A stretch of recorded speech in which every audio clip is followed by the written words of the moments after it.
Praise the lord.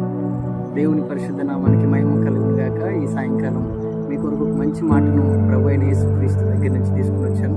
ఏంటి ఆ మాట అంటే, ఆనందం లేక, సంతోషం లేక, ఆదరణ లేక, కన్నీళ్ళ మధ్యలో కన్నీళ్ళ అన్నపానంగా చేసుకొని జీవితాన్ని గడుపుతూ ఏ దారిలో వెళ్ళాలో అర్థం కాని పరిస్థితిలో, ఏ దారి కానరాక ఈ జీవితాన్ని ముగించుకుందామన్న ఆలోచనతో ఉన్న ప్రియ సహోదరి, ప్రభు పేరిట నీకు శుభవార్త ఏంటంటే, ప్రభు చెప్తున్నాడు, నా ఎద్దుకు రా, నీకు సంతోషాన్ని ఇస్తాను, సమాధానాన్ని ఇస్తాను, నెమ్మదిని ఇస్తాను.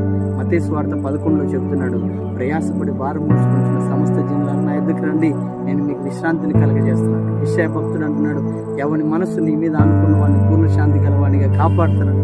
నీకు శాంతి కావాలా, సమాధానం కావాలా, ఆశీర్వాదం కావాలా, ప్రభు అయిన యేసుక్రీస్తు దగ్గరికి నువ్వు వస్తే నీకు సమాధానం కలుగుతుంది.